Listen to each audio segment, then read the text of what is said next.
Il faut demander le papier et vous envoyer un mail. Non, pour l'instant, je filme tout le monde. Ceux qui veulent pas être mis sur YouTube, ceux qui ne veulent pas être, qui veulent mettre sur YouTube, m'envoient un mail, je m'envoie à Pascal, un papier. Parlez plus fort.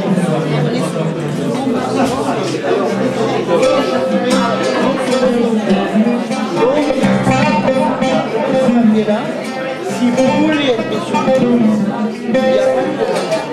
Ou je peux vous mettre avec un nom référencé, à ce moment-là, je vous envoie un lien. Il n'y a que vous qui pouvez vous voir. Il n'y a que vous qui pouvez vous voir et les personnes qui auront les liens. Ça, c'est votre nom référencé.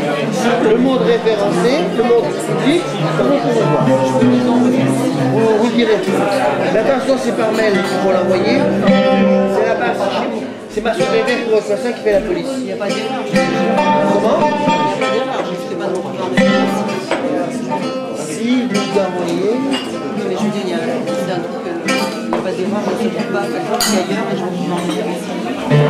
Elle peut ne pas se tromper. Si vous le dites, elle ne se trompe jamais. Ah bon, c'est ça que je veux. Mais il faut le dire dans le mail. On ne met sur YouTube que ceux qui le demandent.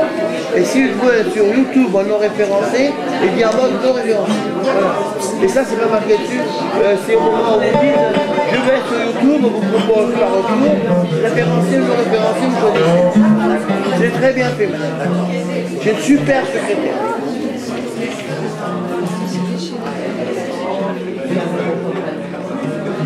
Ça fait longtemps. On m'entend? Oui, oui, on entend. La chaîne Baudin, mais c'est là-dedans, prenez tout ça, il y a tous les gros monnaies. Je vous signale, ça fait qu'1 heure qu'il joue le mec. Merci. Ok, on fait comme ça. Ça fait 1 heure qu'il joue. Attends. Avec jeu, je crois qu'il y a. Attends, ah, tu le fais sur. Alors, je vous signale que ça fait 1 heure qu'il joue. Vous êtes en train de bavarder. Je sais pas, vous faites quoi? Quand même, hein. Moi, je l'écoute. Oui, avec toi. Toi aussi. Il y a un génie. Il y a un génie dans le. Alors, un peu ça marche, un peu ça marche pas. C'est le café Ça marche plus, là. de Paris. Café Bazar. Alors, le café bazar, pas mal. Donc les 1001 nuits, eh ben, les 1001 nuits, c'est quoi? C'est quoi? C'est du rêve, c'est de l'imaginaire, c'est pas du n'importe quoi. C'est toute une histoire qui se raconte à travers des siècles et des siècles. La Sherazade, la chère Sherazade, on peut se poser beaucoup de questions sur Sherazade, un Malek. Parce que Sherazade, si on la transpose à aujourd'hui, qu'est-ce qu'elle est? Elle n'est pas très féministe, hein, entre nous. Elle n'est pas féministe, attendez. Elle est en train de raconter des histoires, un type plein de pouvoir, autoritaire, et un grand sultan, enfin bref. Elle raconte tout ça pour garder sa vie, mais est-ce que vraiment une femme engagée, féministe, irait faire des concessions pareilles? Pas d'accord, Moussa, pas d'accord, Moussa. Ah, d'accord. Pas d'accord. Alors toi, Cette Ginevra, tu irais raconter, je sais pas moi, des histoires à Hollande, rien que pour pas qu'il te sucre ta retraite. Moussa, J'irais lui raconter des histoires pour lui montrer Oui. une supériorité. Oui. Et ça, c'est du féminisme. Oui. C'est surtout Les avis sont partagés. Moussa, il était très beau le mec, le tortionnaire là, l'autoritaire, il était d'une beauté sublime. Oui. Ça compte énormément pour une femme. Bon, enfin bref, je voulais pas vexer les cocus, hein. Excusez-moi. Il y avait Maestro.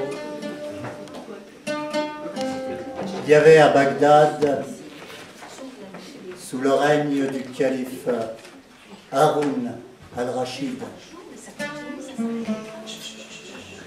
C'est Sherazade qui cause là-bas.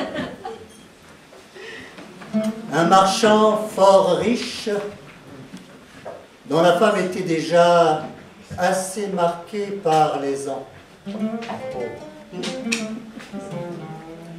Ils avaient un fils unique nommé Aboul Hassan, la trentaine, qui avait été élevé dans une grande retenue vis-à-vis de toute chose et qui ne connaissait du monde que son environnement immédiat. Je vous donne en mille, en une et nuit.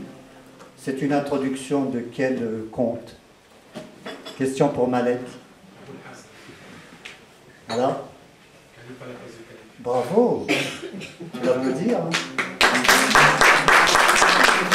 Ouais, c'est le calife à la place du calife. Alors, si je te dis quelle page, là, tu vas... Quelle page? Je cale sur la page, je passe à la suite. Page 43, donc c'est, je viens de lire juste une introduction du livre de Malek Shebel, qui nous fait l'honneur d'être parmi nous et qui dédicacera tout à l'heure son dernier ouvrage, Les 1001 nuits. Et moi, j'aurais une question à lui poser. C'est vrai que s'attaquer aux 1001 nuits, pourquoi? Puisque c'est un sujet tellement éculé, tellement... On se calme, le génie. Voilà, donc, à tout à l'heure pour Malek, dans la deuxième partie. Et donc, nous allons ouvrir le bal du Café Bavard de la 12e édition. Et je vais appeler une belle voix qui est ici, c'est Floriane. Alors, je crois qu'elle est hors sujet, Floriane. Complètement. Mais c'est pas grave, hein. Voilà, on va céder la place. Merci pour notre ami Claude Chevalier, qui sera là tout à l'heure avec notre amie Geneviève. Et vous éteignez les insupportables. Merci. Il y a Hassan là qui... Debout, je peux mettre... Je vais essayer debout, hein.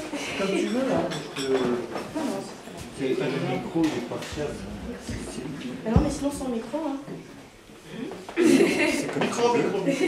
Sous micro, t'as de la voix. Non, mais on va voir. Au pire, t'en fais. Bah oui, je crois que tu fais...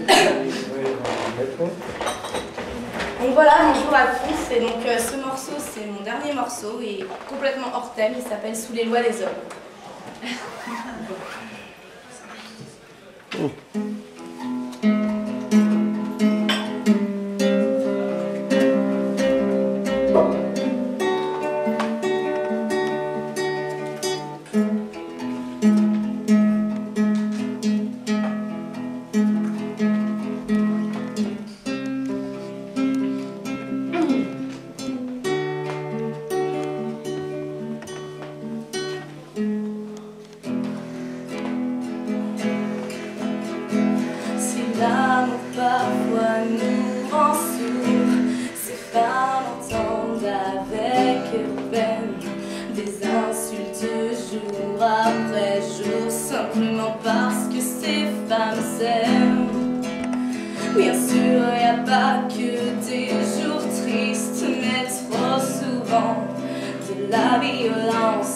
Alors une fois encore elles se réunissent, femmes et femmes veulent reconnaissance.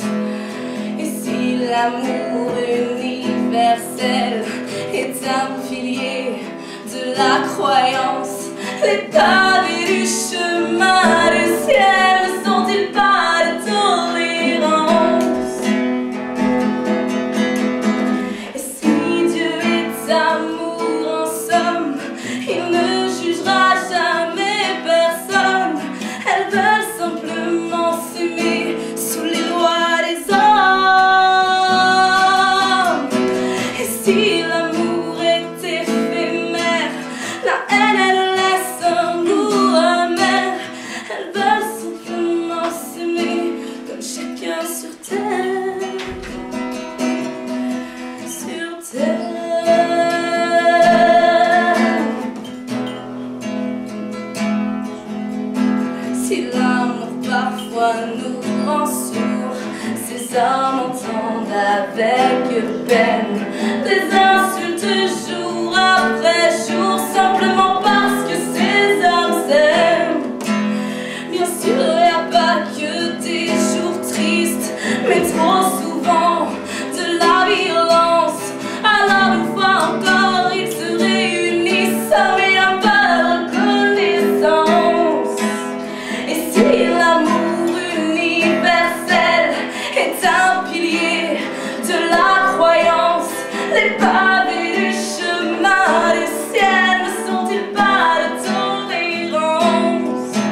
colère, voit la peur de l'autre, la peur du même. Et on déploie dans la fureur des slogans honteux imprégnés de haine. On hurle à la virilité, on réinvente les lois divines pour mieux cacher son incapacité à mettre sa peur en sourdine. Prêcheur d'amour universel, est-ce là le pilier de vos croyances? Les pavés du chemin du ciel ne sont-ils pas de tolérance? Et si Dieu est amour en somme, il ne jugera jamais personne.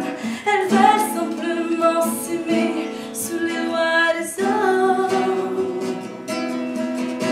Et si l'amour est éphémère, la haine elle laisse un goût amer.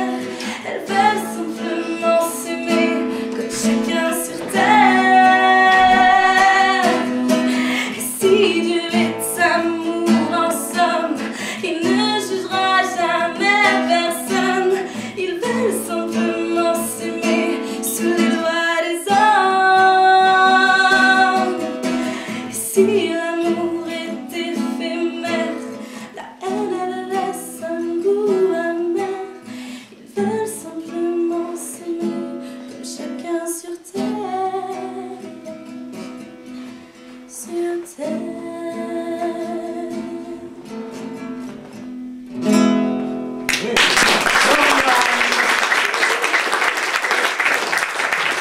Merci Florian. Merci Florian. Sans micro, hein. Alors est-ce que c'est donné à tout le monde, hein? Alors,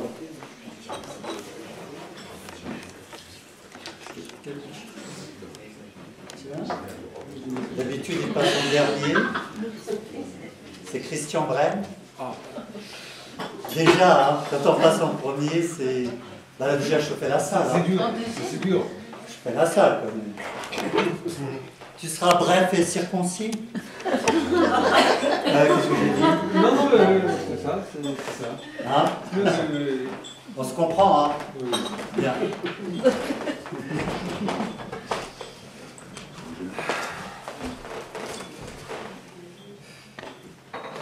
Il nous parle des 1001 nuits avec tant de ferveur et tant de vie qu'au grand jamais, non, ne nous ennuie et que souvent nous mettent en appétit.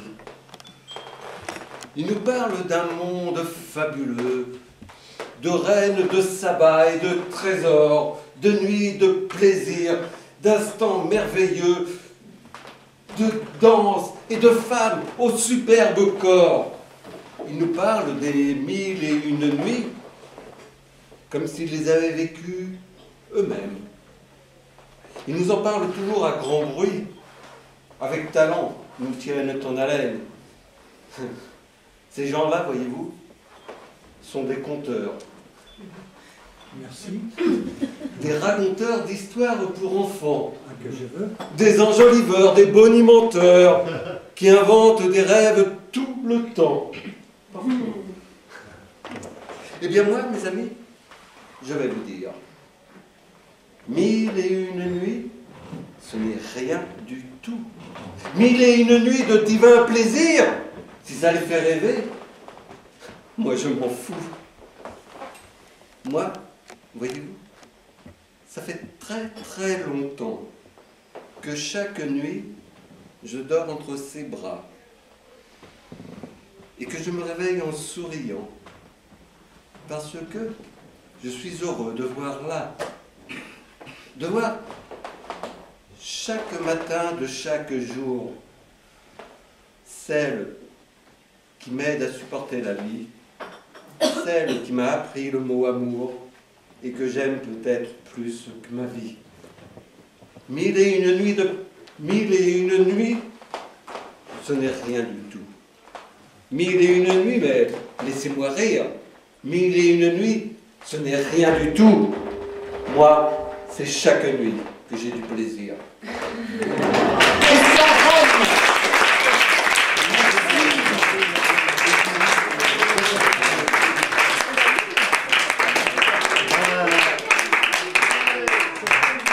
T'as une dent contre les mille et une nuits, toi. Ah non, pas du tout, pas du tout, pas du tout. Mais c'est pas assez, je veux dire. D'accord. J'ai une dent pour sa femme. Alors, j'appelle Ginevra. Elle est deux. Les derniers seront les premiers cette fois. Hein. Eh oui. La table m'emprise dans une voiture. Elle ne veut pas que je monte sur scène. Ginevra, Bien. que je ne présente plus. Si? Si. La Ginevra.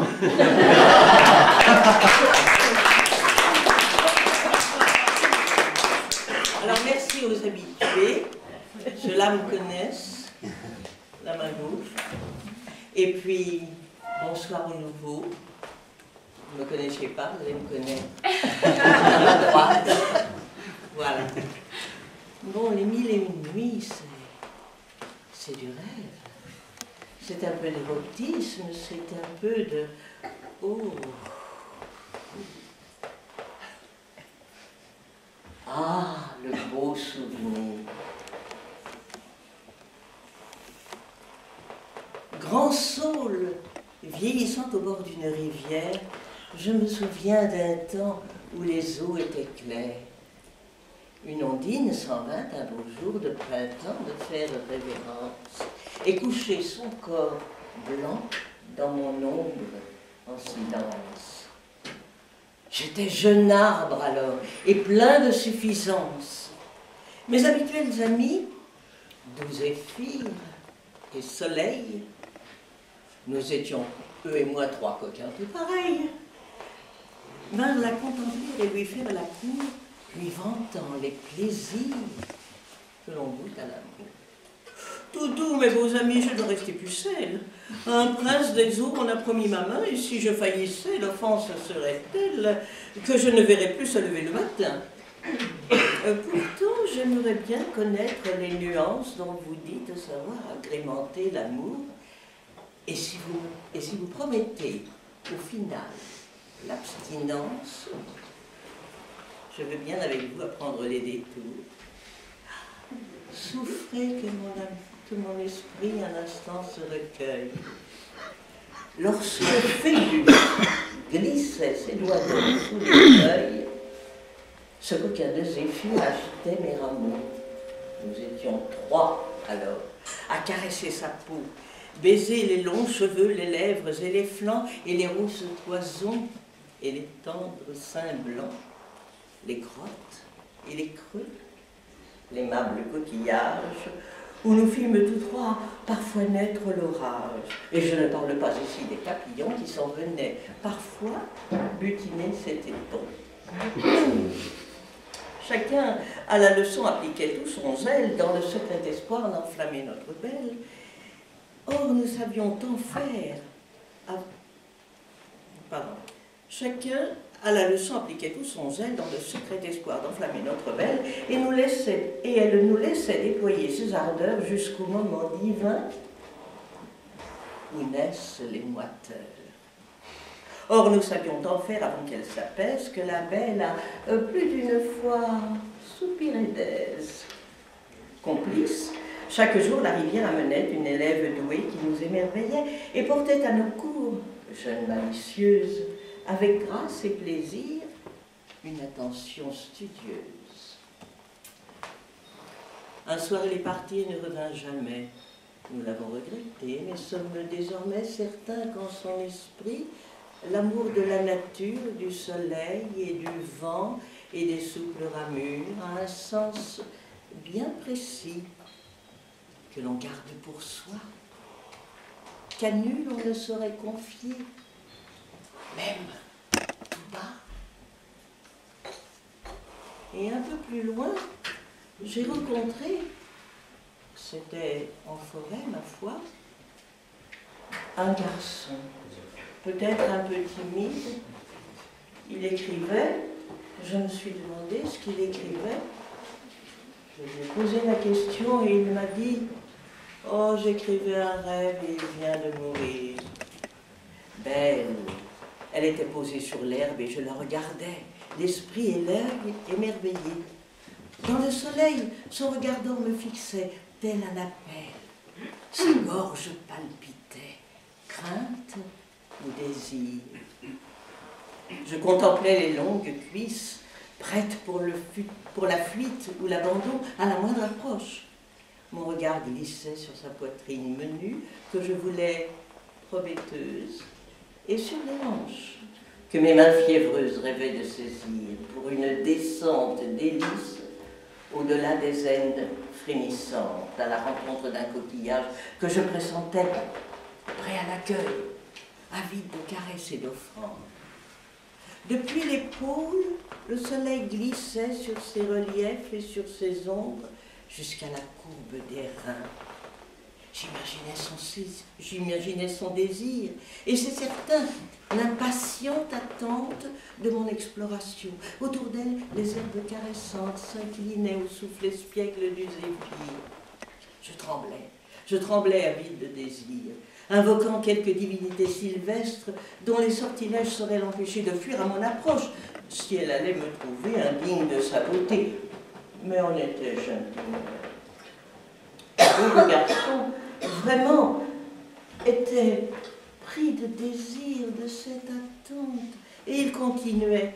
Assailli par le doute, je fermais un instant les yeux, et dans leur ombre moirée, je m'enivrais de sa beauté, des mille recoins mystérieux, des douceurs, des cheveux, des poisons et des loges secrètes que j'allais atteindre. Je devais me montrer tout entier, m'avancer, la serrer contre moi et partager ses délices, ses vertiges, dans la douceur des herbes folles, des fleurs et des senteurs sylvestres. J'ouvrais les yeux, tendis les bras et m'élançai vers ma nymphette. Ma bottine écrasa une branche sèche. Les longues cuisses se détendirent 2 fois. Une rainette, rendez-vous compte, une petite grenouille, sauta dans le lac tout proche. Mon fantasme et le ciel répliqué se dispersèrent en quelques ronds. Il faut dire qu'il faisait très chaud ce jour-là dans la forêt magique où il allait parfois rêver.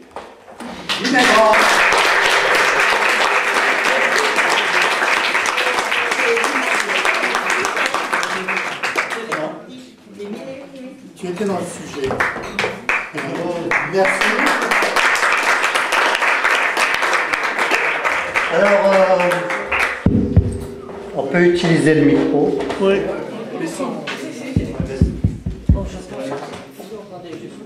Voilà. Utiliser le micro quand même, c'est bien. Tiens. Elle va piocher son père. Non. Anne France. Anne France.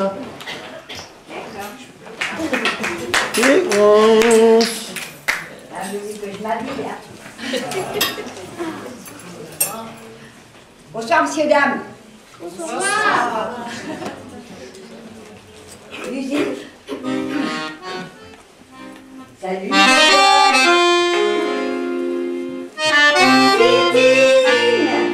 Je t'avais pas dit comment ça va. Oh, mais il y a Cocotte, comment ça va, Cocotte? Ouais, Ernest. Oh, donc ça fait un bail. Tu parles à finir. Ouais.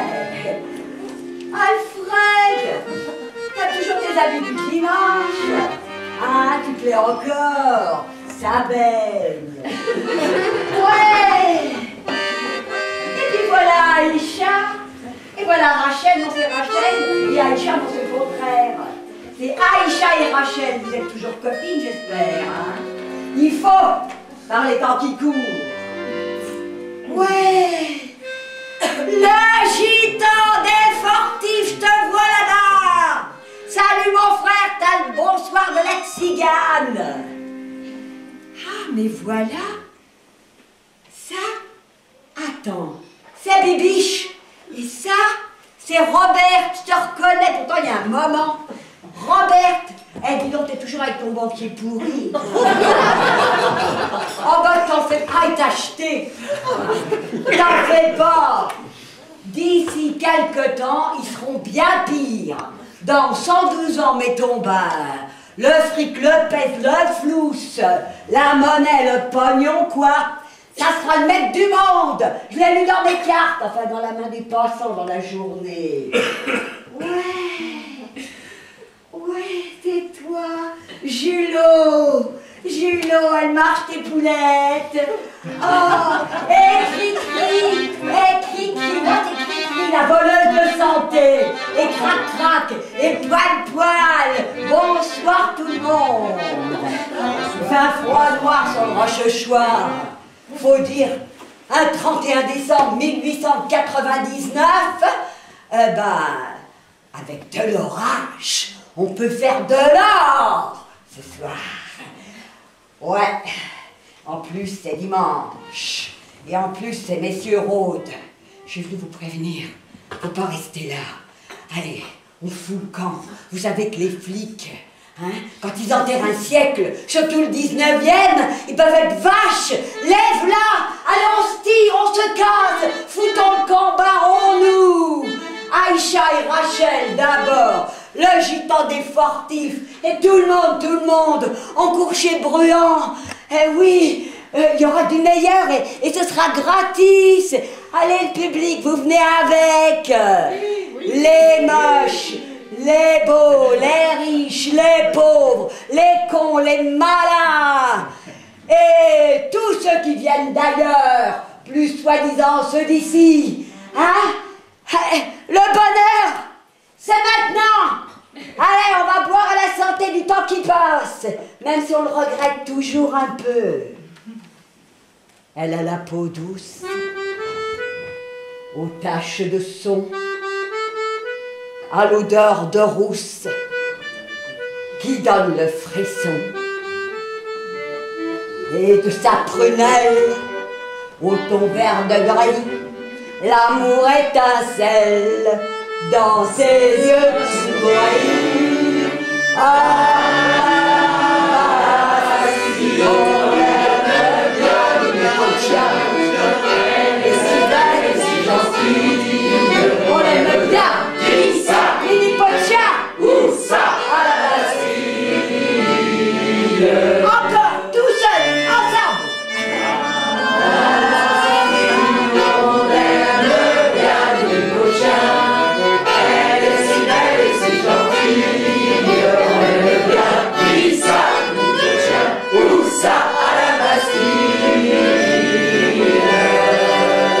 Bonsoir, monsieur, dame. Écoutez le tzigane. Et je vous quitte.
Vraiment hors. Ça s'appelle fête de nuit. Ah oui, il y avait la nuit quand même, hein. Bon. Alors, prochain voyage. Eh ben, je crois qu'on va rester dans l'ambiance. Hein. Raph Nataf.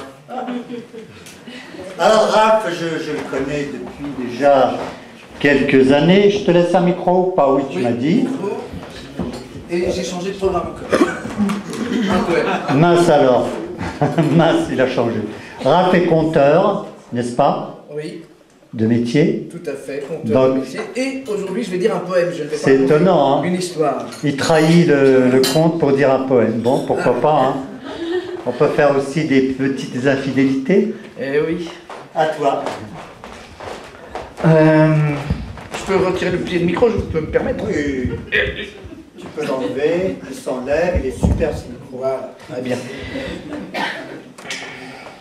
Juste avant de dire mon poème, une petite phrase qui est l'introduction d'un poème de Joseph Folliet. « Bien heureux ceux qui savent rire d'eux-mêmes, ils n'ont pas fini de s'amuser. » Le poème que je vais vous dire, je l'ai écrit il y a plus de 20 ans. Oh, il y a 30 ans. Oui, c'est ça, à peu près 30 ans. Même plus, je réalise. C'est le jour d'examen. L'élève se prépare, il contrôle ses mains, son sourire, ses regards. Il est seul en coulisses avec la peur au ventre. Le trac, ses joues pâlissent, car c'est à lui, il entre. Se mettant à sa place, il dit le titre, l'auteur, un temps. Un ange passe. Il sent battre son cœur. Se mettant à sa place, il dit le titre, l'auteur. Ça, je l'ai déjà dit. Attends, un ange passe, et il sent battre son cœur. Puis se met à parler. Mais les vers qu'il déclame semblent un peu trop figés, perdant leur belle flamme. Quelle chose bizarre, cette suite de mots dans cette bouche sage. Comme une vache dans une gare, un oiseau dans un pot, comme une fleur en cage. Et pourtant, il suffirait d'un peu, il suffirait d'un rien pour qu'au moindre prétexte, oubliant l'examen, il dise bien son texte, vous ne comptez plus les points, la poésie va mieux. Et la fleur va au champ, et le champ à l'oiseau, et l'oiseau à la branche, et la branche au rameau, Rimbaud en poésie, la poésie au cœur, et le cœur en alarme, et la larme est à l'œil. Et votre œil qui sourit, le poème prend vie. Merci.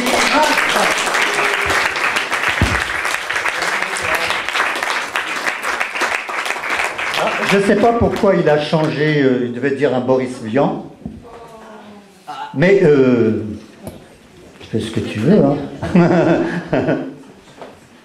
Alors, le prochain voyage. Merci, papa. Merci. Merci beaucoup. Plaisir. Emmanuel Camp. Ah oui. Bonsoir à tous. Bonsoir. Alors moi je suis complètement dans le sujet et... Tu veux un micro? Non, ce n'est pas nécessaire. Ok. Voilà. Les contes d'Émile et une nuit. Personnage, mon beau-frère. Nous étions réunis, comme chaque année au moment des fêtes d'anniversaire, autour d'une grande table habillée d'une nappe de coton blanc brodé. Le même rituel faisait que mon beau-frère Émile, c'est ainsi qu'il se prénommait, prenait la parole en premier de sa voix forte et imposante. Et chaque fois, il nous rebattait les oreilles avec ces mêmes discours sur les statistiques, les pourcentages sur les produits de consommation et bien d'autres choses sans importance aussi. Bref, toutes ces analyses avaient un point commun, les chiffres. Je vais vous dire en confidence, mon beau-frère était expert comptable. Alors, comme vous l'aurez compris, les comptes d'Émile, ils m'ennuient.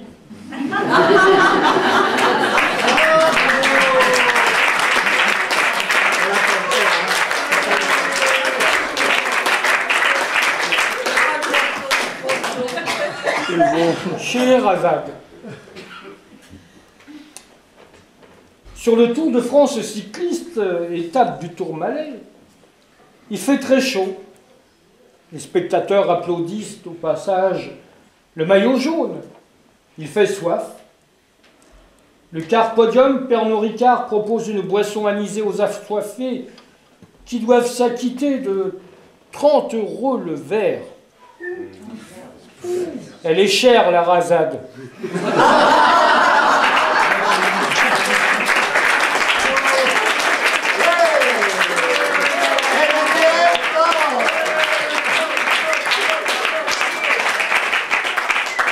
Bon, je la ferai plus alors. Hein.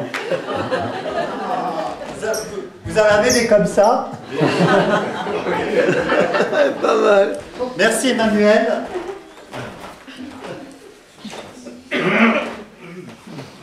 Alors elle, c'est une conteuse.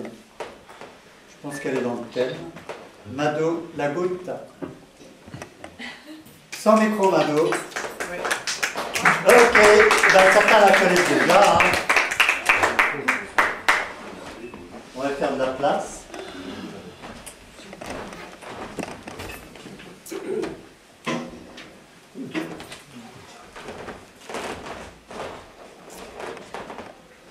Eh bien, à vous de juger si je suis dans le thème ou pas. Voilà. Tandis que la belle Scheherazade, chaque nuit, à la lueur d'une chandelle, raconte une histoire pour sauver sa vie, de l'autre côté de la terre, Marie quitte la sienne, à la lueur d'une même bougie. Allongée sur son lit, elle fait le bilan de sa vie. Elle a épousé Louis il y a très très longtemps.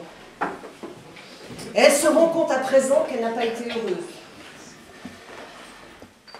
Pourtant, elle l'a choisi. Elle l'a choisi contre sa famille, contre ses amis. Mais enfin, Marie, il est avare, il est radin, tu ne seras jamais heureuse avec lui. Oh, il est radin, il est avare, mais non, il est charmant, il est économe. Et puis vous, vos maris, hein? Chaque samedi, ils dépensent leur paye au bal, en alcool. Pas lui. Il s'était donc marié, mais c'est le jour de son mariage qu'elle a fait quelques découvertes. D'abord, tout le monde se moquait de l'époux. Il portait un costume 3 pièces, élimé, rapiécé, trop petit. Il l'avait récupéré d'un aïeul et il avait dit à Marie, écoute Marie, je ne vais tout de même pas dépenser de l'argent pour un costume que je ne porterai qu'une seule fois pour toute la vie. Marie avait compris, elle avait même souri. Mais pendant le repas, Louis récupérait toute la nourriture de leurs 2 assiettes. Il disait, bah, c'est au cas où on aurait une famine. Marie n'avait pas compris, et c'est le ventre vide qu'elle s'était couchée pour la nuit de noces. Et lui-même s'était couché sur elle et avait ronflé toute la nuit. Si, si. Pauvre Marie. Mais elle était mariée maintenant. Le temps était passé et elle travaillait durement au champ pendant que son mari comptait l'argent qu'il économisait. Et il n'avait pas eu d'enfant, c'est qu'il s'économisait aussi de ce côté-là. Alors voilà, ce matin, elle n'a pas pu se lever. Malade d'amour, mal aimée, assoiffée, affamée, elle se mourait de fatigue. Son mari, Louis, était furieux. Il lui avait dit, Marie, enfin, la vache est en train de mettre bas et le veau se présente mal et c'est toi qui fais toutes ces affaires. J'aimerais bien que tu t'embelles, cette fois-ci encore. Marie avait répondu, mais je ne peux pas me lever. Louis, il faut que tu l'entendes. Je vais partir. Je vais mourir. C'est fini. Toute la journée, Louis avait fait des allers-retours entre la vache et Marie. Marie et la vache et Marie. À la nuit tombée, il avait été bien obligé de sortir une chandelle. C'est qu'il les économisait, ces chandelles-là. Elles étaient chères. Alors il en avait choisi une toute petite, une toute usée, il l'avait allumée, il l'avait posée sur la table de nuit. Et puis il s'était agenouillé près de Marie. Il avait prié. Et Marie, elle était heureuse. Il ne s'est jamais occupé comme ça de moi. Il m'aime donc, ce grand couillon de Louis. Il m'aime donc. Elle était lumineuse, Marie. Et Louis qui priait, qui marmonnait. Mais qu'est-ce que je vais faire? Si je laisse la vache avec le veau, je vais tout perdre, ça va être terrible. Mais si je laisse Marie, elle va mourir et ça porte malheur. Qu'est-ce que je peux faire? Alors depuis quelque temps, il se levait, il allait vers la porte pour l'ouvrir, et puis il hésitait, puis il revenait, faisait demi-tour, il s'agenouillait, puis il recommençait, il n'arrêtait pas de faire des allers-retours, et Marie, ça l'amusait, ça l'amusait. Et soudain, Louis,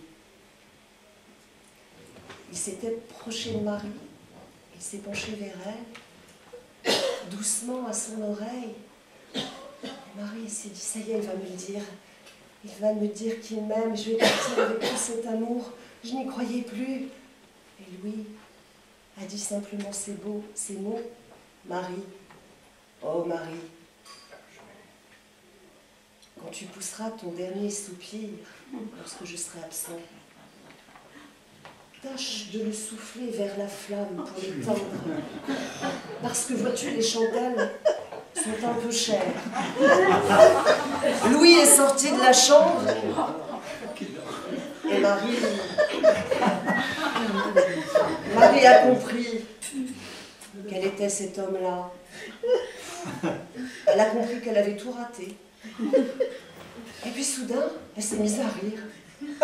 Du bon tour qu'elle allait jouer à son mari. La chandelle mourrait de sa belle mort. Et quant à elle, elle soupirerait son dernier soupir à l'opposé de la flamme. Et le lendemain matin, quand Louis s'est approché de Marie, il l'a vue si belle dans son sourire, si radieuse. Il n'en revenait pas. Il ne l'avait jamais vue aussi souriante.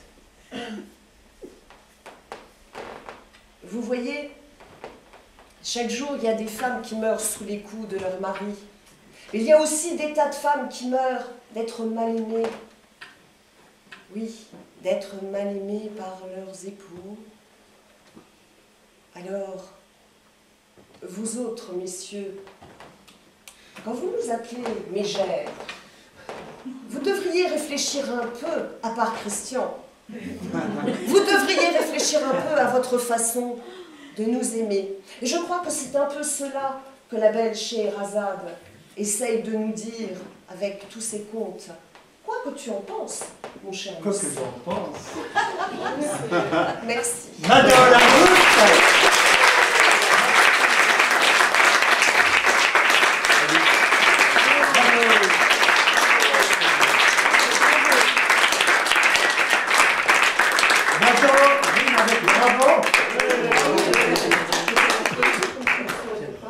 Alors, on va arriver presque à la fin de la première partie. Pascal Guézou. Alors lui, c'est le clown le poète, hein, n'est-ce pas? Ah bah je te laisse. Applaudissez-moi tout de suite. Ah bah oui. Ça c'était un petit besoin d'un micro. Je sais pas, parce que j'ai rien réussi, donc je vais dire ça. Avec le micro? Ah oui, ça fait star. Ça sera plus, ça fait star. Ça fait star, hein. Ça fait star et on t'entend bien. Comme ça, Je fais pas de Johnny Hallyday. Soit toi. C'est dur, hein. J'ai découvert le thème, alors 1001 nuits. Je vais vous raconter l'histoire d'une nuit qui s'est passée il y a très longtemps dans ma jeunesse. Si, il y a très longtemps. Le Petit Prince en délire. Il était une fois un garage. Quelles sont ces choses bizarres? Tout cela ressemble à un pâturage, un monde dirigé par le hasard. Une jeune fille très jolie est au cirque du bonheur. Un clown, dans sa folie, va lui ouvrir son cœur. Dis le mouton. M'entends-tu? Dessine-moi un aviateur, avec une charrue et des milliers de couleurs. Mais que fait cet éléphant rose? Il n'arrête pas de bouger. Et ce lion, pourquoi est-il morose? Parce qu'un nouveau roi est appelé à régner. Ce soir, tout bouge. Il n'y a plus de moi, le noir épouse le rouge, le ciel est notre toit. Raconte-moi les étoiles. Regarde celle-ci. La vois-tu briller? La plus grande qui se dévoile. c'est l'étoile du berger.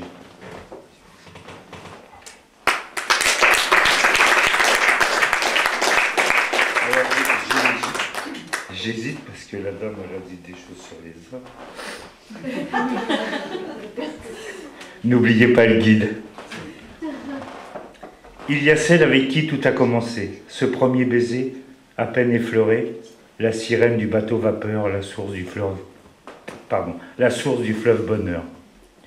Il y a cet amour de jeunesse que le dragon a mis sous forteresse, au fin fond d'un pays lointain, me jetant dans les douves du chagrin. Il y a celle des mauvais réveils, passant après celle du fond de la bouteille, prête à tout me pardonner pour mes yeux bleus délavés. Il y a cette petite bourgeoise rêveuse qui, par une nuit fiévreuse, est venue changer la vie de ce clown au cœur meurtri. Il y a celle qui ne m'a pas cru, parce que je l'avais trop déçue, à force de mauvaise maladresse, erreur que l'on dit jeunesse.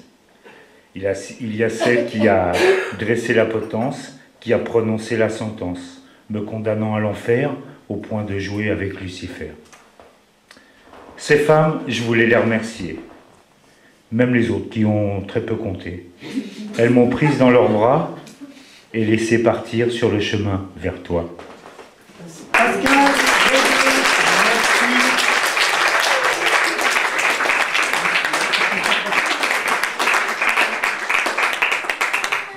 alors, les prochains, il m'a tué, c'est Omar.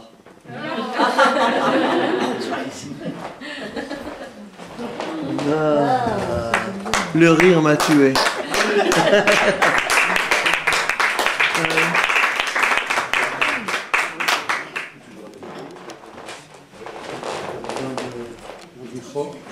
Il a besoin de rien.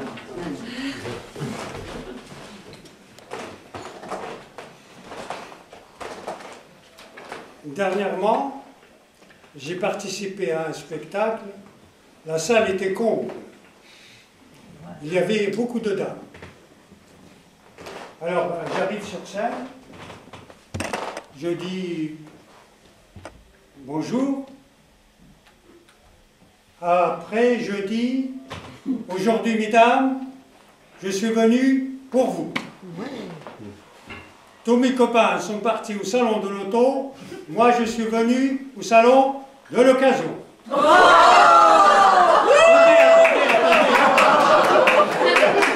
De bonne occasion. Il vaut mieux avoir une bonne occasion qu'une mauvaise voiture neuve. Et puis, avec une occasion, on ne risque pas de perdre des points sur son permis.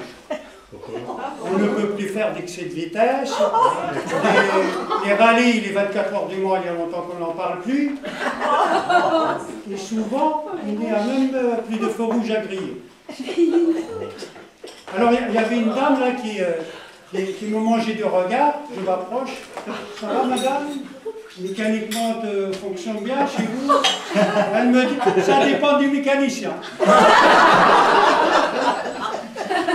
Et puis, juste une dame à côté, là, tout sourire, là. Ah, madame, ça vous rappelle des choses, hein? Il y a longtemps, hein? C'était quand le dernier contrôle technique? Et à côté, une petite dame, mais mignonne, toute petite. Ah, j'adore les petits modèles. J'ai toujours besoin d'une plus petite que moi. Mais dans ma considération, elle sera toujours la plus grande. Le problème avec vous, mesdames, c'est que vous êtes toujours intéressés par les hommes bricoleurs. Moi, même les préparations, même les préliminaires, ce n'est pas du bricolage. Tenez, l'autre jour, j'étais appelé pour le dépannage d'une voiture dans le 16e arrondissement. J'arrive là-bas, du côté d'Auteuil, je rentre dans les meubles, dans le hall, il y avait une grande dame, avec un chapeau avec des fleurs, plein de fleurs, des fleurs partout. Ça me rappelle Babylone, les jardins suspendus. Après, je monte dans l'étage, j'arrive à la porte, je frappe, on m'ouvre, il y avait de la musique, puis il y avait une dame qui était là.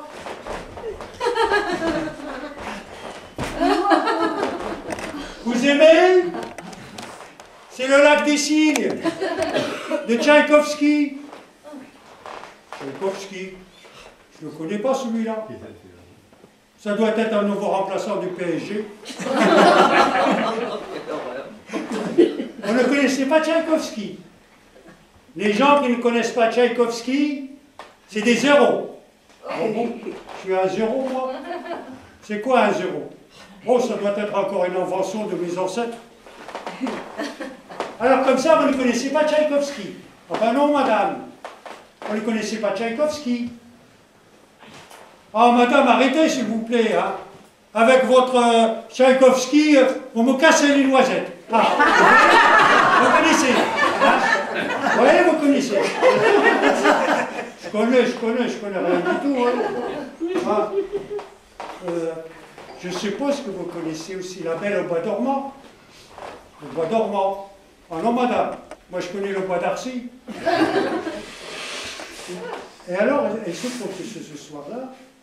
Ah, après, madame, s'il vous plaît, elle est où la voiture à dépanner? La voiture. Mais c'est moi la voiture.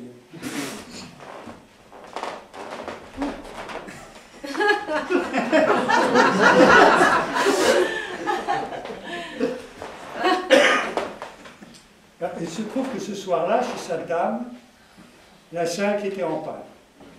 Ben, je suis passé par Canal+. Après, il me dit, dis donc, monsieur le dépanneur, je croyais que vous étiez philosophe. Oui, je suis philosophe. Cela ne m'empêche pas d'être aussi manœuvre aux travaux. C'est ça la polyvalence. Bon, je suis rentré de chez cette dame, je suis arrivé chez moi, j'étais fatigué. Bon, je me couche et je dis, demain, j'ai fait la grasse matinée. À 8 h du matin. Toc, toc, toc, toc, toc, toc. C'était Missile, ma voisine du palier. Alors, je n'ai jamais compris pourquoi on l'appelle Missile, parce que vraiment, elle n'a rien d'une bombe ni d'un canon. Elle me dit, bien, s'il te plaît, je n'ai plus de lumière, je n'ai plus d'électricité. Bon, j'arrive, j'ouvre la boîte du compteur, j'appuie sur le premier bouton, tout revient. Elle me remercie, et après elle me dit, tu restes prendre le petit déjeuner avec moi? J'ai préparé des petits pois.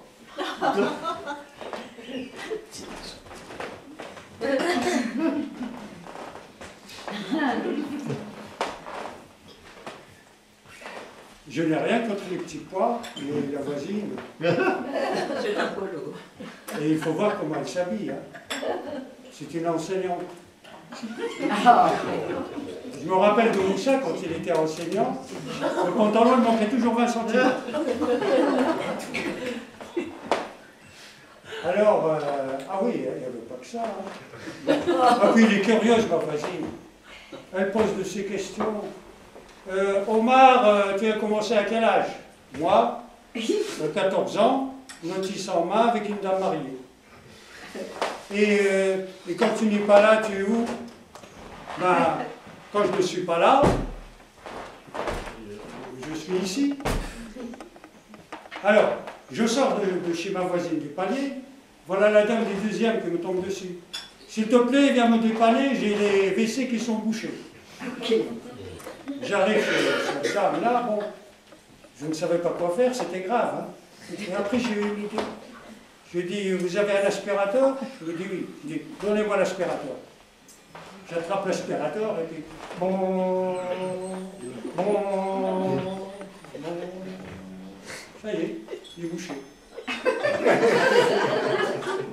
Après, il fallait ouvrir le sac, il fallait vider le sac, l'aspirateur. J'ouvre le sac, il y a une dame là-dedans. Qu'est-ce que vous faites ici, vous? On me dit, je suis de premier, on n'arrive même plus à faire pipi tranquille.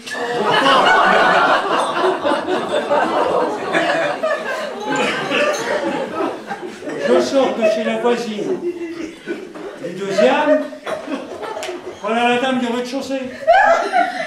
Elle me dit, Saint-Lazare, j'ai ma chaudière qui est en panne.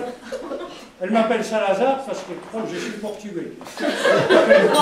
Elle veut absolument que je sois portugais.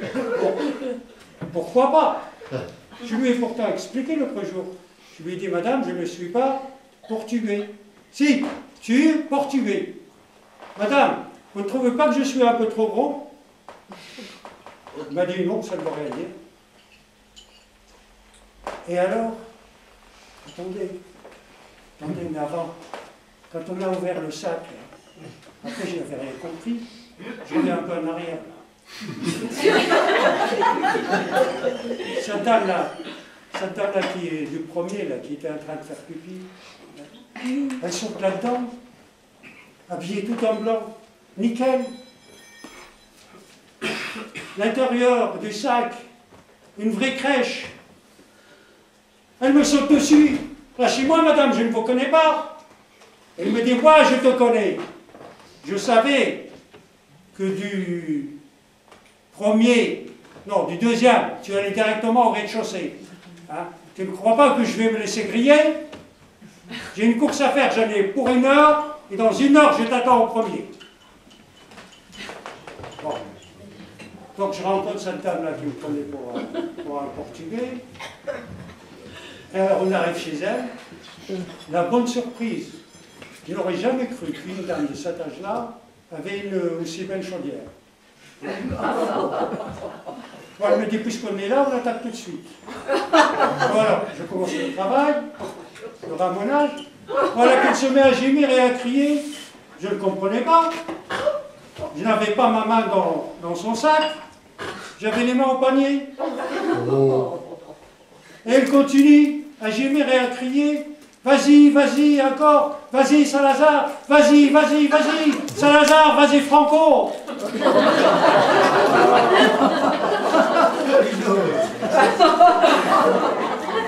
Je suis sorti de chez cette dame-là. Je n'en pouvais plus. Je monte chez moi. J'arrive sur mon panier. Scheherazade, l'amour de ma vie, elle m'attend devant ma porte. Le bonheur. Scheherazade, elle me saute dans les bras. J'aimerais que ce moment soit infini.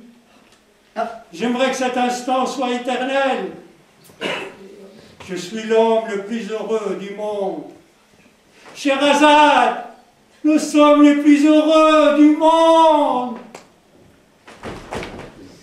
Et c'est là que ce mot des réveils sonne.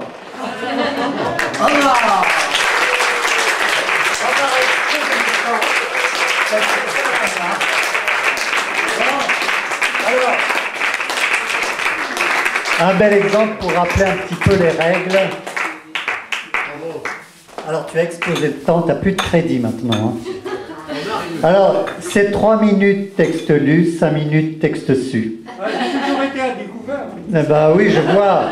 Alors je comprends bien, quand on a la scène, on ne veut pas la lâcher, mais c'est le public qui vous lâche après. Donc il faut respecter le temps, c'est important parce que ça pénalise les autres, ceux qui vont passer après. Est-ce bien reçu, Omar? Ok. Voilà. Alors, oui, il nous a tués, ça, tu peux le dire. Donc, première partie, on passe donc à la pause bavardage. Et nous avons donc Malek avec les 1001 nuits à sa jolie table qui vous attend pour des dédicaces.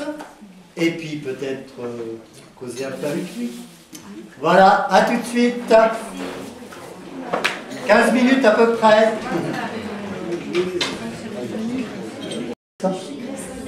Voilà, on a bien bavardé. On a bien... Ginevra, on a bien bavardé, Ginevra?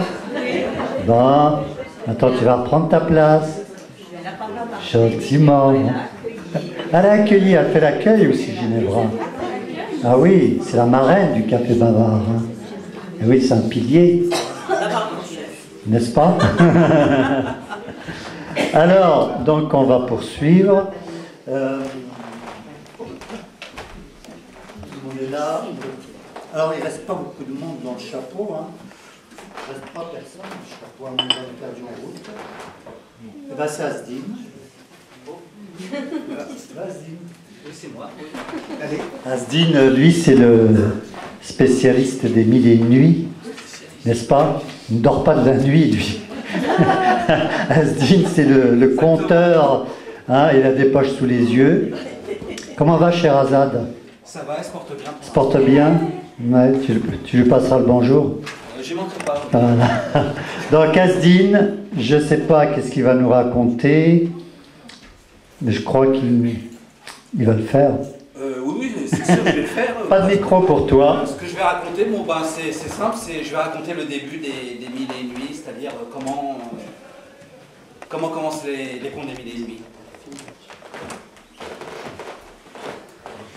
On raconte, mais seul le Tout-Puissant est à même de dire ce qui est vrai et ce qui est faux. On raconte que deux rois très puissants, le roi Shahryar et le roi Shahzaman, après avoir surpris leurs femmes dans leur lit, avec l'un des cuisiniers du palais, eh bien, à partir de ce jour, ces deux rois ont juré de ne plus jamais faire confiance aux femmes. Le roi Shahryar, plus affecté que son frère de cette trahison, lui par contre ne compte pas en rester là. Pour punir toutes les femmes de leur perfidie, eh bien, après avoir tué sa femme, ainsi que tous les sujets de son palais, il ordonne maintenant à son vizir de lui amener une jeune vierge, qu'il épouse le jour même. Et après avoir consommé le mariage, le lendemain matin, il ordonne à son vizir de la faire tuer. Et les jours et les mois suivants, c'est la même chose. Le vizir amène une femme au roi, le roi l'épouse, il passe la nuit avec elle, et le lendemain, il la fait tuer. Toutes ces femmes exécutées inquiétaient les habitants du royaume. Ils se demandaient si quelque chose ou bien quelqu'un pourrait calmer la colère du roi. Or, dans ce royaume, il y avait une jeune femme qui était plus particulièrement révoltée par l'attitude du roi Shahryar. Cette jeune femme se prénommait Shahrazad. Shahrazad avait une sœur qui s'appelait Dunyazad. Shahrazad et Dunyazad étaient les deux propres filles du vizir, du roi Shahryar. Certains poètes de l'époque, en parlant de Shahrazad, disaient d'elle que... Ils disaient d'elle que lorsqu'un homme la regardait, waouh, la lune aussitôt se mettait à rougir. Mais Shahrazad n'était pas uniquement une très belle femme, elle était aussi très intelligente et très cultivée. Elle était cultivée à un point tel qu'elle avait lu un nombre considérable de livres. Des livres en tout genre. Livres de poésie, romans, livres de mathématiques, traités de philosophie. Elle était capable de mémoire, de raconter le contenu de chaque livre qu'elle avait lu. Eh oui, à croire que toutes les qualités humaines s'étaient donné rendez-vous en elle. Oh, qualité humaine, cela dit, qui faisait la fierté de son père. Mais Shahrazad, malgré toutes ces qualités qui faisaient d'elle une femme d'exception, elle n'arrivait pas à dissuader son père à mettre un terme à tous ces massacres de jeunes femmes. Elle s'entêtait pourtant à lui dire de ne plus obéir aux ordres du roi Shahryar. Et son père à chaque fois lui répondait... il lui répondait qu'il ne pouvait faire autrement. Et oui, s'il n'obéissait pas aux ordres du roi... Deux solutions maintenant pour Shahrazad. Soit elle ne s'oppose pas au roi Shahryar, et alors bientôt il n'y aura plus aucune femme dans tout le royaume. Soit elle trouve très rapidement une solution, et ainsi mettra un terme à la folie meurtrière du roi. Et le temps passe, et les nuits passent, sans que Shahrazad ne trouve de solution.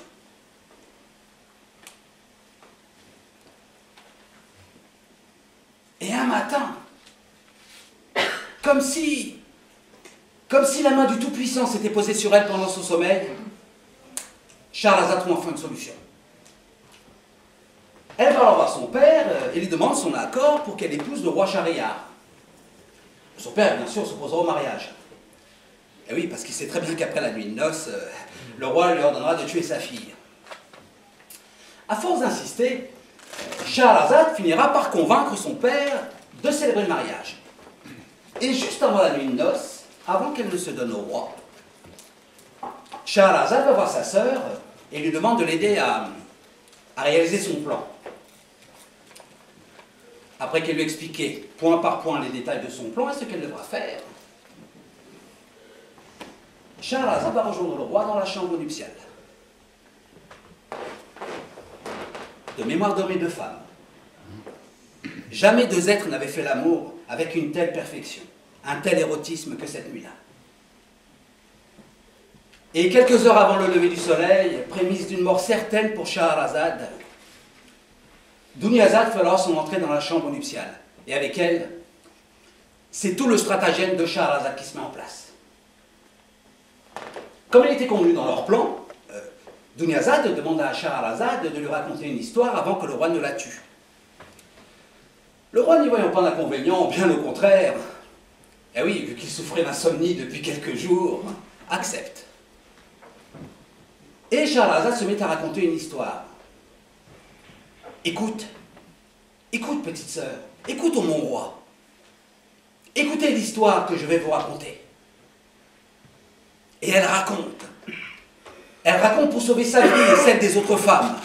Et elle raconte, et elle raconte, et elle raconte. Et dès que les rayons du soleil apparaissent, Scheherazade interrompt son récit. Et elle dit au roi que s'il veut connaître la fin de l'histoire, eh bien il devra attendre la nuit suivante. Très curieux de connaître la suite du récit, le roi prend son mal en patience et reporte l'exécution de Scheherazade.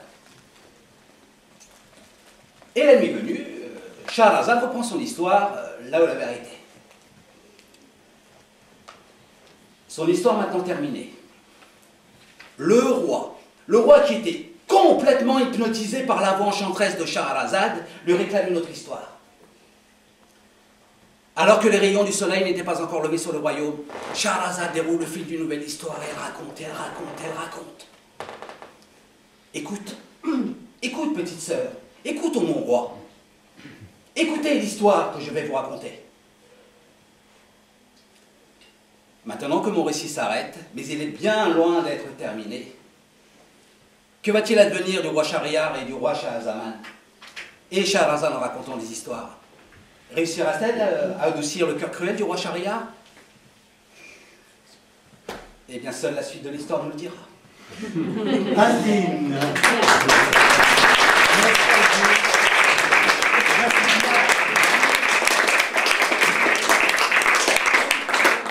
Croyez-moi, s'il avait plus de 5 minutes, il serait encore là. Oui. Oui. Alors, Martine Sialom, elle est là. Elle est dans la poésie, je crois. En rapport avec Hortense.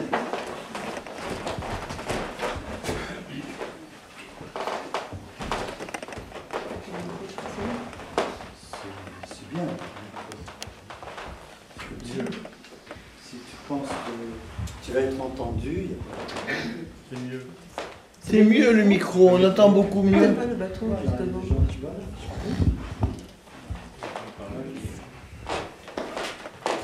Je vais vous réciter un poème intitulé « Et la mer et l'amour » de Pierre de Marbeuf. Et la mer et l'amour ont la mer pour partage. Et la mer est ta mère, et l'amour est ta mère. L'on s'abîme en la mer aussi bien qu'en l'amour, car la mer et l'amour ne sont point sans orage. Celui qui craint les eaux, qu'il demeure au rivage. Celui qui craint les maux qu'on souffre pour aimer, qu'il ne se laisse pas à l'amour enflammer. Et tous deux ils seront sans hasard de naufrage. La mer de l'amour eut la mer pour berceau. Le feu sort de l'amour, sa mère sort de l'eau. Mais l'eau contre ce feu ne peut fournir des armes. Si l'eau pouvait éteindre un brasier amoureux, ton amour qui me brûle est si fort douloureux que j'eusse éteint son feu de la mer de mes larmes.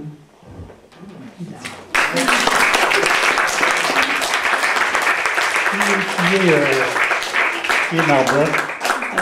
C'est un écrivain du 16e, 17e siècle. J'en sais pas tellement. C'est étonnant, je ne le connais pas. Je suis cultivé. La culture. Hein. Ben, merci Martine. Alors, il n'en reste plus qu'une et ce sera celle-là. C'est qui reste? C'est qui celui-là? Bah, il n'y en a qu'une, hein. Elle est où? C'est qui? Il y en a deux normalement. Oui. On va faire un duo. Alors là, donc, c'est Madeleine. Hein? On l'attend. Sans Proust, bien sûr. On l'attend, bien sûr. Et après, je crois que c'est... parce qu'il y a des gens que je n'ai pas vus, donc je ne sais pas si... Après, je crois que c'est... Françoise. Ok. Et après, on clôturera avec la dernière histoire de Scheherazade. Donc, Asdine avait fait donc l'introduction, si je puis me permettre, de Scheherazade. Et on a la dernière histoire de Scheherazade après. Oui. Ah, tu l'accompagnes? Ouais, mais là, je t'en prie, hein, vas-y. Non, tu peux. Accompagne. T'accompagne. Là, je fais une fausse note. Mais... Alors, je vais...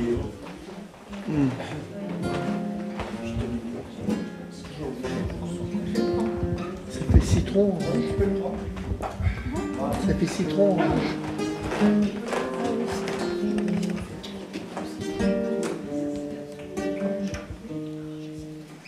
Clodoald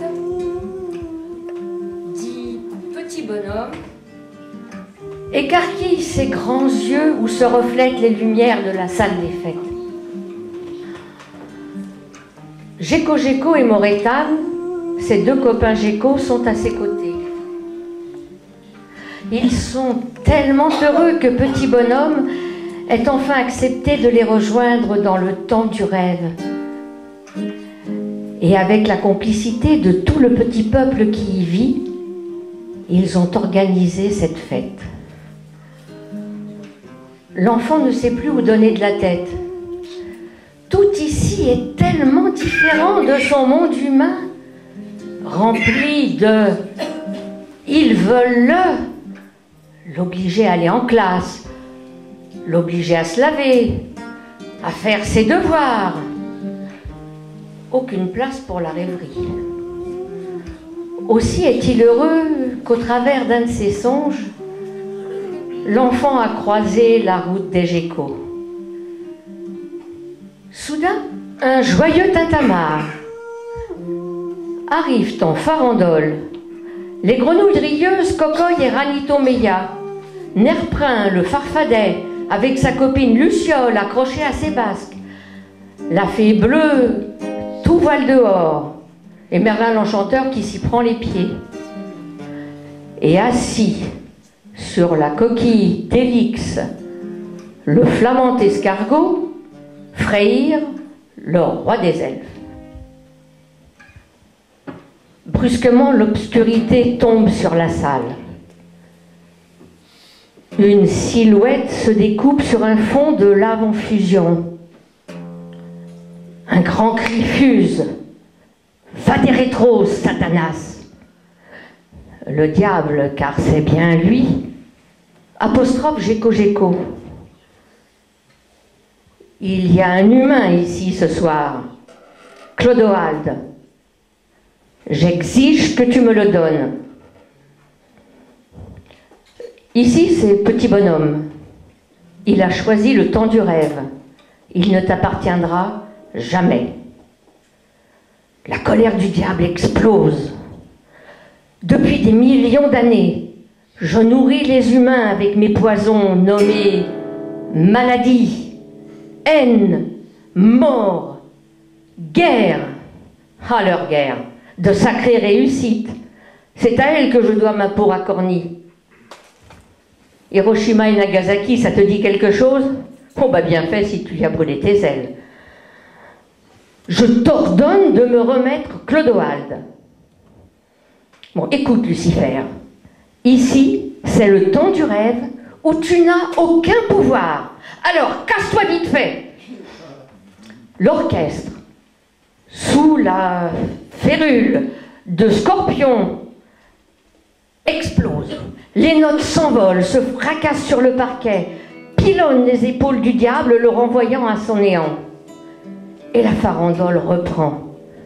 Petit bonhomme ne tient plus en place. Il saisit les voiles de la fée bleue.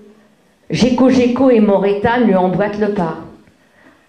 Enfin, la musique s'arrête. Éclat de rire et cris de joie. 8 yeux brillants fixent ce petit bonhomme qui ne voit qu'une minuscule araignée. Bonjour, je suis Agélena. L'enfant la salue et aussitôt une écharpe soyeuse s'enroule autour de son cou. Morétane lui susurre à l'oreille. Ça a été tissé par Agélena et ses copines. Et le scorpion rajoute, il te suffira de la porter quand tu voudras nous rejoindre dans le temps du rêve. La pénombre s'installe petit à petit dans la salle. Berg, le grand troll, prend l'enfant par la main et le conduit devant un mur qui s'illumine. Te voici devant notre auberge de galaxies. Ferme les yeux et entre hardiment. L'enfant s'élance. Le cosmos le happe. Dans un tourbillon d'étoiles bleues, de soleil vert. Oui. Et il s'endort.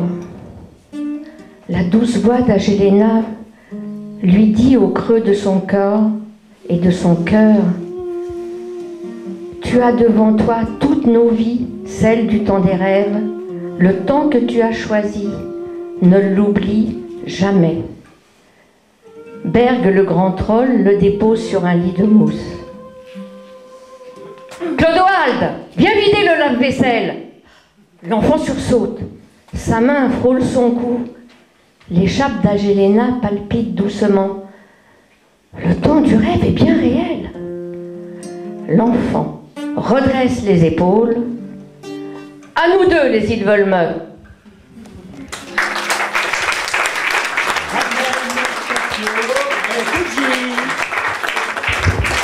Donc tu n'étais pas la dernière. Alors j'appelle Françoise Marty. Alors, je ne sais pas si c'est un poème ou... Non, c'est un conte. C'est un conte. Le conte est bon. Je ne sais pas. Et sur la thématique? En parallèle. D'accord. Avec ou sans micro? Sans. Micro, c'est mieux quand même. Parce que pour le rendu du son sur la caméra, sur la vidéo, c'est bon. Si elle veut son micro, elle fait ce qu'elle veut. Hein. Son micro. Bon, attends. Bon. Alors, je te laisse. La femme dont je vais vous parler, ce n'est pas Scheherazade, non. Elle en est bien loin.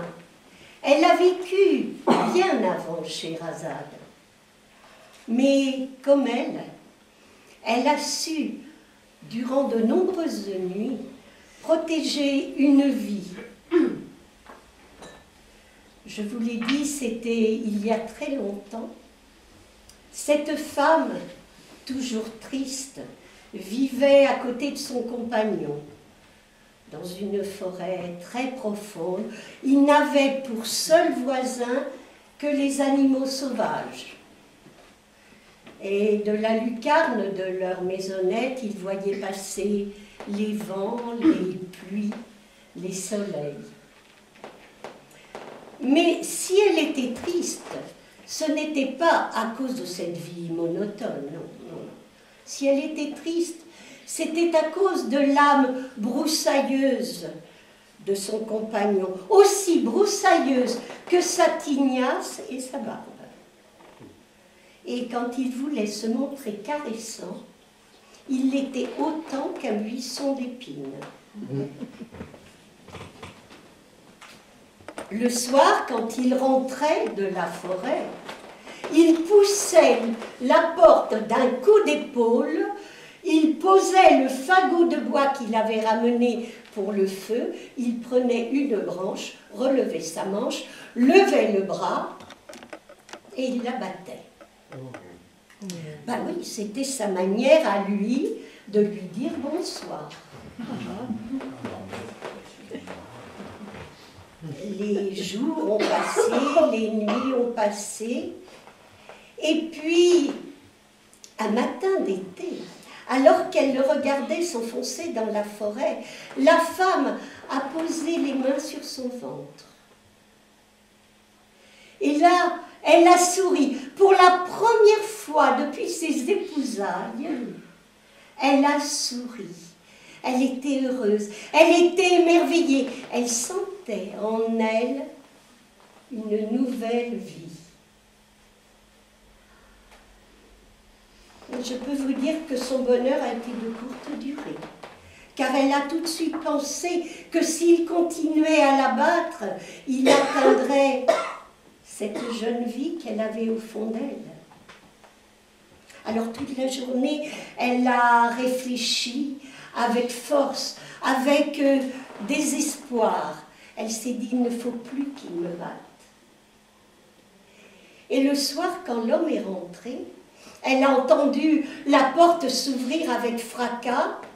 Il a pris la branche, il a levé le bras, lui a dit, attends, attends, je vais te raconter une histoire.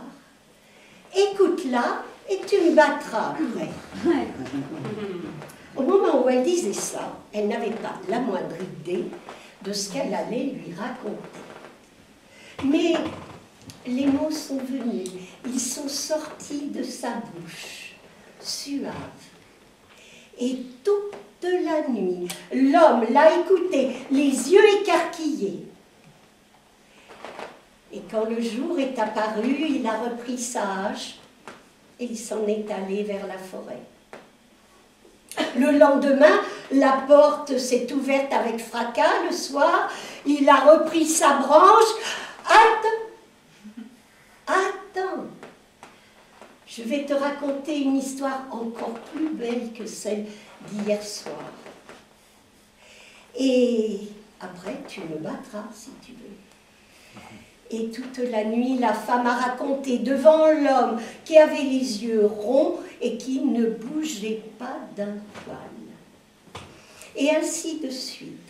Pendant 9 mois, la femme a raconté toutes les nuits des histoires à son homme. Et puis, au bout de 9 mois, l'enfant est né. Et avec lui est né l'amour. L'homme a découvert l'amour. Et les contes des 9 mois, me direz-vous, eh bien, eux, ils se sont envolés aux 4 coins du monde. Ils se sont accrochés aux lèvres des hommes. Et j'ai eu la chance d'en rencontrer quelques-uns. Et c'est pour ça que je suis venue ce soir partager celui-là avec vous.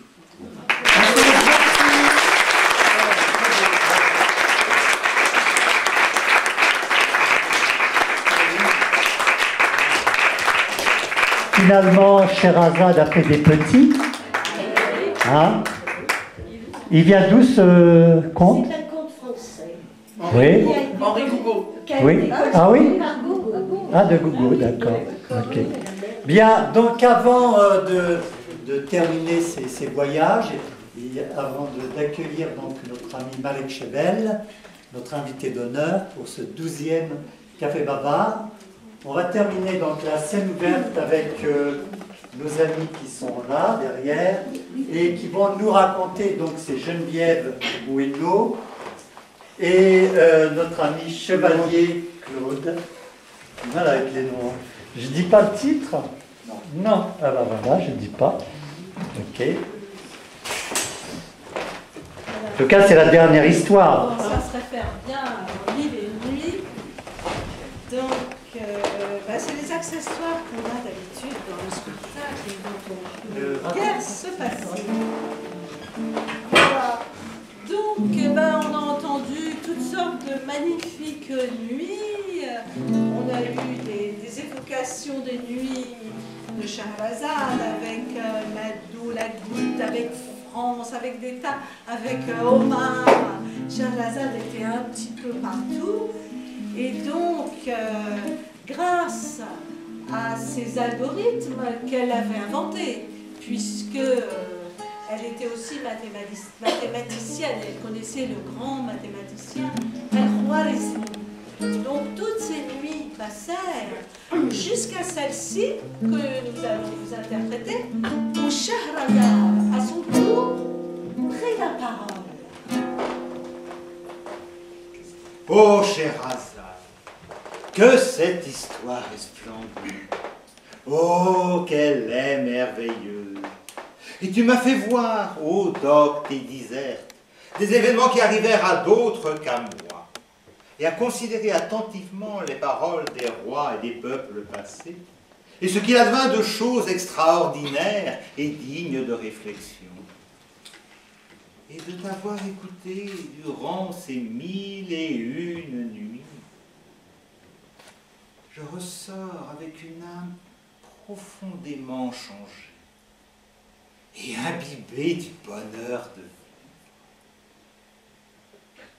Alors, les rideaux s'écartèrent et Dunyazad, la petite sœur, parut, suivie par une nourrice avec des jumeaux suspendus à ses seins, tandis qu'un troisième enfant marchait à quatre pattes derrière elle. Et en souriant, Shahrazad rangea les enfants devant le sultan. Voici, ô mon roi, les trois enfants que durant ces 3 années m'a accordé le rétributeur par ton entremise. Le roi Shahriar, les yeux mouillés de larmes, faisait aller son regard de la mère aux enfants et des enfants à la mère sans pouvoir prononcer une seule parole. Alors Dunyazad, la petite sœur, s'avança. Et maintenant, ô roi du temps, vas-tu faire couper la tête à ma sœur Shahrazad et rendre ainsi orphelins ces 3 petits rois que nulle femme ne saurait soigner et aimer avec le cœur d'une mère? Alors le roi Shahriar, entre 2 sanglots, reprit. Ô Sherazade, cette nuit qui est la 1001e à partir du moment où nous sommes vus pour la première fois, cette nuit est pour nous une nuit plus blanche que le jour. Et ce disant, il se leva et embrassa Sherazade sur la tête.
Merci en tout cas dans la part du timing.